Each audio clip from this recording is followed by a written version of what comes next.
तो एक बार फिर से स्वागत है आपका मेरे यूट्यूब चैनल पर। आज की इस क्लास में फिर से हम एक वैकेंसी के बारे में डिस्कस करेंगे जो कि यूकेपीएससी यानी कि उत्तराखंड लोक सेवा आयोग की है। 24 दिसंबर को पब्लिश हुई थी यानी कि कल के दिन, और आप इसको ऑनलाइन आवेदन 30 दिसंबर से कर सकते हैं, यानी कि 30 दिसंबर से इस फॉर्म को अप्लाई किया जा सकता है और लास्ट डेट है 19 जनवरी।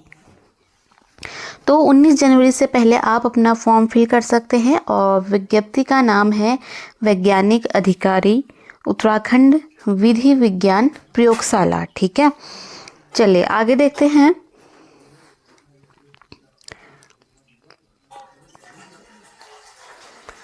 आगे इसमें बात करेंगे कितने वैकेंसीज हैं।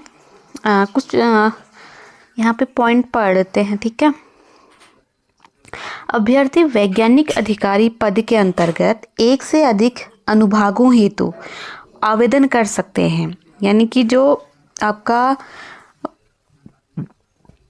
वैज्ञानिक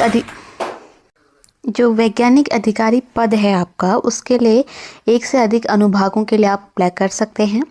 और इसके लिए स्टूडेंट्स को ऑनलाइन आवेदन पत्र में पृथक पृथक अनुभागों पदों का चयन करना होगा। ठीक है, आपको एप्लीकेशन फॉर्म में वहाँ पे अलग अलग विभागों का वहाँ पे चयन करना होगा। ठीक है, आगे बोल रहा, अभ्यर्थियों से वैज्ञानिक अधिकारी पद के अंतर्गत एक अनुभाग हेतु एक ही ऑनलाइन आवेदन स्वीकार किया जाए, यानी कि एक अनुभाग हेतु आपका एक ही एप्लीकेशन एक्सेप्ट किया जाएगा, यानी कि उसके लिए अलग अलग कोई फॉर्म एक्सेप्ट नहीं किए जाएंगे। ठीक है, ठीक हो गया। आगे देखते हैं। इसमें आपका इंटरव्यू भी होगा। ठीक है,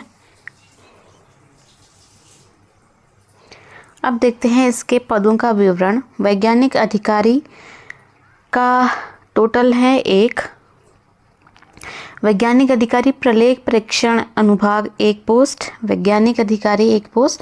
तो टोटल आपके जो साइंटिफिक ऑफिसर है, ठीक है, उसके 3 वैकेंसी हैं।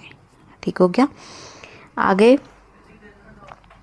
रिजर्व की बात करें तो जनरल के लिए है और एक एससी के लिए है, एक ओबीसी के लिए है 3 पोस्ट। बाकी वैकेंसीज घटाई या बढ़ाई जा सकती हैं। अब मेन टॉपिक पे बात करते हैं, इसमें क्वालिफिकेशन क्या मांगा गया है। ठीक है, यानी कि कौन लोग इस फॉर्म को भर सकते हैं।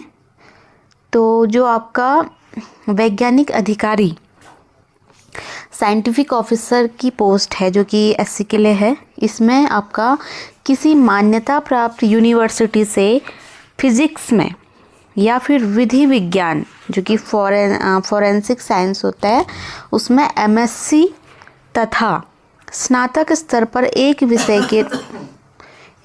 के रूप में भौतिकी या रासायनिक विज्ञान उत्तीर्ण होना चाहिए। यानी कि या तो आपने एमएससी किया होना चाहिए फिजिक्स से, या फिर स्नातक स्तर पर एक विषय के रूप में भौतिक या फिर फिजिक्स या केमिस्ट्री में आपने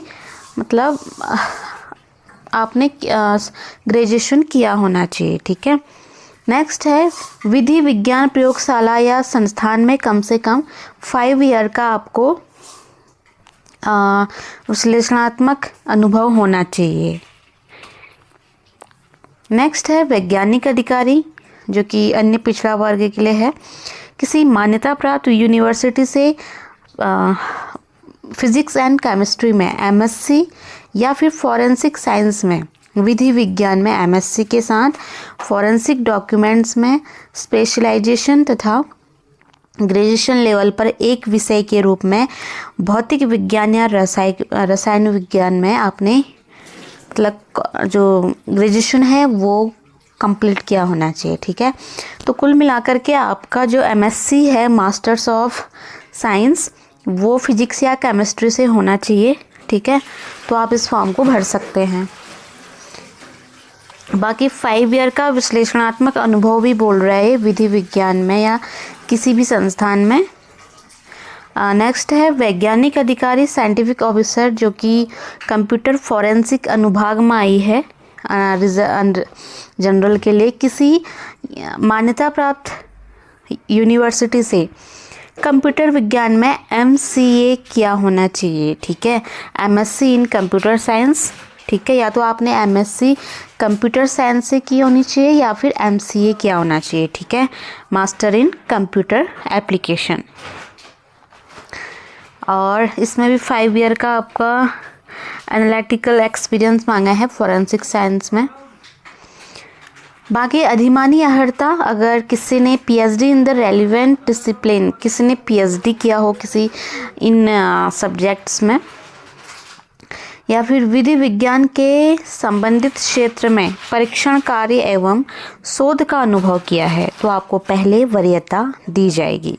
बाकी आपने जो अन्य अधिमानी अर्हता है पता ही होगा आपको, टेरिटरी आर्मी में अगर आपने सर्विस की है तो भी आपको पहले वरीयता दी जाएगी, और NCC का B या C सर्टिफिकेट है तो, ठीक है।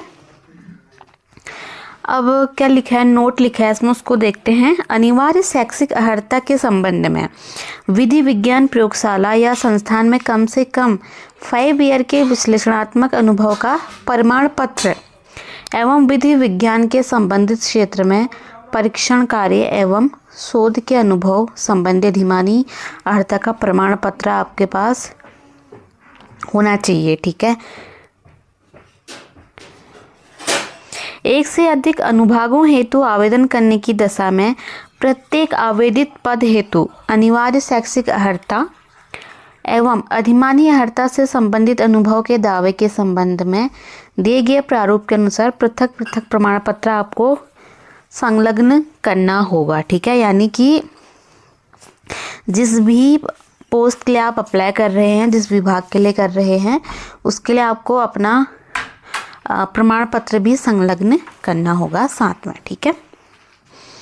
तीसरा बोला, वैज्ञानिक अधिकारी पद की अनिवार्य शैक्षिक अर्हता के अंतर्गत विधि विज्ञान प्रयोगशाला या संस्थान में कम से कम 5 ईयर का विश्लेषणात्मक अनुभव किसी राज्य या फिर केंद्र सरकार के विधि विधान प्रयोगशाला से होना चाहिए, ठीक है। बाकी सैलरी की बात करें तो 56,100 रुपीज़ से 1,77,500 के बीच आपका सैलरी रहेगा। लेवल 10 की जॉब है। पद का स्वरूप परमानेंट रहेगा। और अगर अब एज की बात करें तो 21 से 42 वर्ष।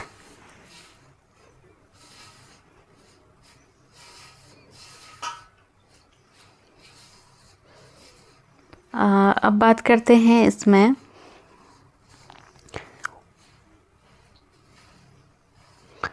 फॉर्म। अगर कोई फॉर्म अप्लाई करेगा तो उसकी फ़ीस देख लेते हैं। तो जनरल के लिए 166 रुपये है, ओबीसी के लिए भी 166 एंड SC ST के लिए 76, ओबीसी जो EWS है उसके लिए भी 166, शारीरिक दिव्यांग जो विकलांग हैं उनके लिए 16 रुपीज़ एंड अनाथ के लिए कोई शुल्क नहीं है।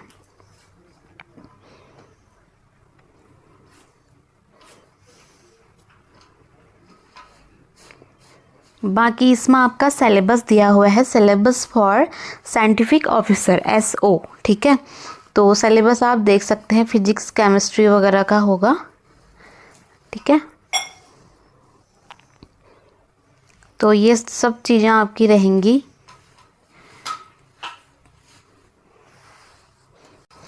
तो जिस स्टूडेंट ने MSc किया है फिजिक्स एंड केमिस्ट्री से लॉ विधि, ठीक है, से, तो वो इस फॉर्म को अप्लाई कर सकता है। बाकी मिलते हैं नेक्स्ट वीडियो में। आज के लिए इतना ही।